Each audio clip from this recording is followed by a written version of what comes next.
તો જો આપણે જે ગુવારનું બિયારણ જે બનાવવાનું ને આ રીતનું બનાવવાનું. ચોમાસામાં જે આપણે ગુવારનું વાવેતર કર્યું હોય જે કમ્પ્લીટ છોડ હોય વાયરસ ન હોય બિલકુલ એ છોડવાને જો આ રીતના રાખી દેવાના. અને આપણે રાખ્યા પછી સિંગ જેમ ઉપર ઉપર આ રીતની એમ બનતી જાય એટલે નીચેથી પાંદડા આ રીતના છે ને તોડી લેવાના. એટલે એની અંદર જે આપણે ગુવારનું જે બિયારણ હોય તાકાતથી બને અને ખોટું બિયારણ બહુ ઓછું બનશે એમાં. તો જો આ રીતનું કરી વાળવાનું છોડને એટલે આમાં કમ્પ્લીટ એકદમ થઈ જશે. અને આને પછી એકદમ સિંગ ઉકાઈ જાય એટલે આ ડાયરેક્ટ આખી સિંગ રહી અને સીધી ફોલવાની નહીં અને ડાયરેક્ટ આને પેક તોડે અને ટૂંકમાં આપણે સારું લુગડું એમાં બધી બાંધી અને મૂકી દેવાય. પછી આને ટૂંકમાં આવતા ચોમાસું આવે ત્યાર પછી આનું વાવેતર કરવાનું એટલે બિલકુલ ટૂંકમાં આમાં વાયરસ નહીં આવે. તો આપણે આ રીતનું બિયારણ બનાવી છીએ. તમે કઈ રીતનું બનાવો છો, કોઈ તમારી પાસે અલગ કોઈ ટ્રીક હોય તો કોમેન્ટ કરજો.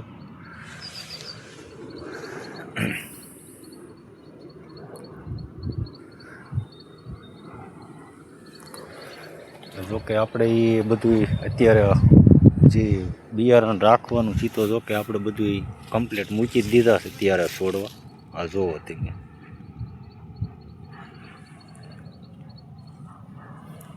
આને સ્પેશિયલ આપણે પકવવા મૂકી દીધું છે. આ જોવો તમે આ રીતનું રાખી દેવાનું. આ જોવો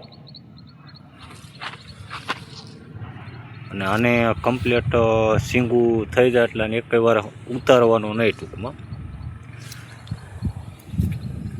એક વાર આને ઉતારવાનું નહીં અને એમના છોડવે રહેવા દેવાનું. એમ થાય કે હવે સિંગ થોડીક પાકવા આવી ગઈ છે પછી લઈ લેવાય. જોવા તમે અને આને એક કે તળિયેથી ને સિંગું જેને આવે ફાલ એ જ આપણે છોડવો રાખવાનો, લાગટ નહીં રાખવાના. જે તળિયેથી કમ્પ્લીટ પૂરેપૂરો ફાલ આવી જાય એને રાખી મૂકવાનું બિયારણ માટે.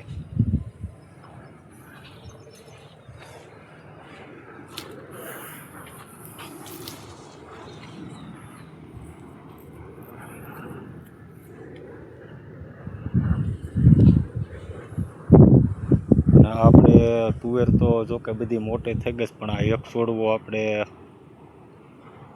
બળી ગયેલો છે. તો આ શું કારણે બળ્યો છે એનું તો આપણે જોકે તપાસ મારી લીધી છે.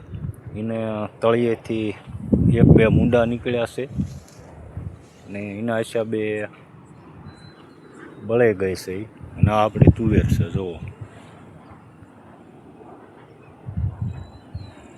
જે આપણે શોર્ટ વિડીયોમાં તો આનો વિડીયો મૂકેલો છે. આપણે આજે આ તુવેર 65 દિવસની આસપાસ થઈ ગઈ છે. જુઓ તમે કમ્પ્લીટ છે જે કંઈ વાંધો નથી.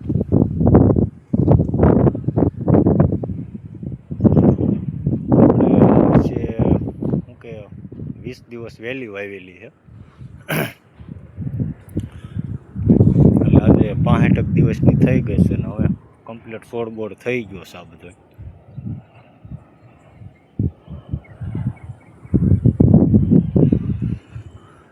અને જોકે 2-2.5 વીઘામાં વાવેતર છે એમાં એક આપણે છોડવામાં ફોલ્ટ આવ્યો છે, એક છોડવો આપણે બળી ગયો છે. બાકી તો 2-2.5 વીઘાનું વાવેતર છે એમાં ક્યાંય છોડવામાં કોઈ વાંધો નથી પડ્યો.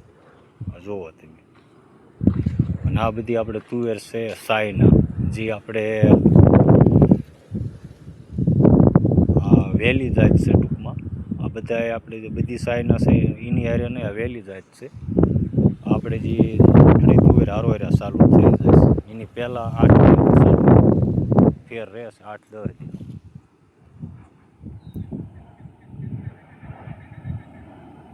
હવે છોડ બોડ બધું કમ્પ્લીટ થઈ ગયેલું છે ને હવે કે હાથમ આઠમ જાય એટલે ફાલ બાલ આવ્યું હોત ને જાય છે, કારણ કે માપે માપે કોક દોડવા બની ગયા છે.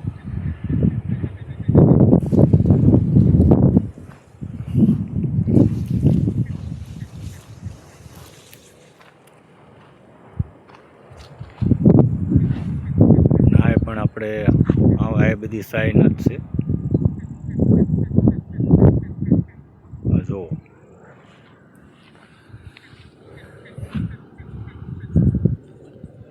આની ખાસિયત આપણે છોડ બનાવવામાં શું છે કે જો કે જે આપણે આમાં DAP કે પછી યુરિયા ખાતરનો પ્લસ આપણે કોઈ ટૂંકમાં જેવો ખાતરનો કોઈ પ્રયોગ નથી કર્યો.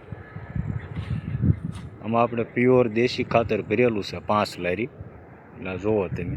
અને વચમાં આપણે જો કે મેથીનું વાવેતર કર્યું હતું, પણ મેથીમાં તો થોડોક તડકો અને સાયોને એવું બધું આવી ગયું છે, એટલે બળે ગઈ એવી થઈ ગઈ છે. પણ તો એ જે થોડી ના રહી ગઈ છે. અને પિયરની તમે થડ જુઓ, ફૂલ મજબૂતાઈ અને કમ્પ્લીટ છે.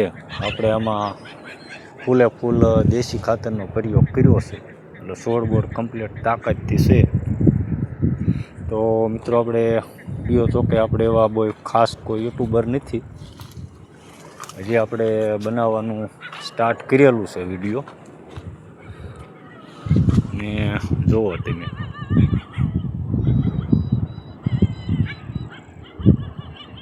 એટલે આવી રીતનું આપણે નાના મોટા વિડીયો બનાવી અને યુટ્યુબમાં ટ્રાય મારવી છે.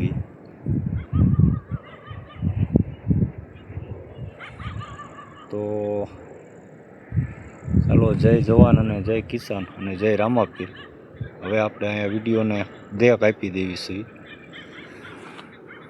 જોકે આપણો વિડીયો તો તમને એટલો બધો ખાસ પસંદ નહીં આવ્યો હોય, કારણ કે આપણે હાવ દેશી વિડીયો બનાવી છે, એટલે કોઈને ગમે કે ન ગમે.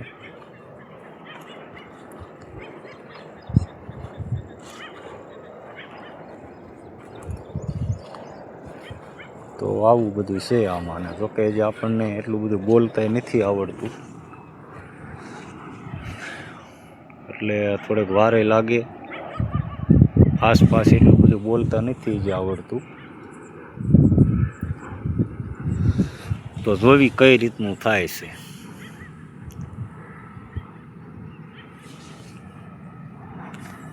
તો હાલો, જય દ્વારકાધીશ અને જય રામાપીર.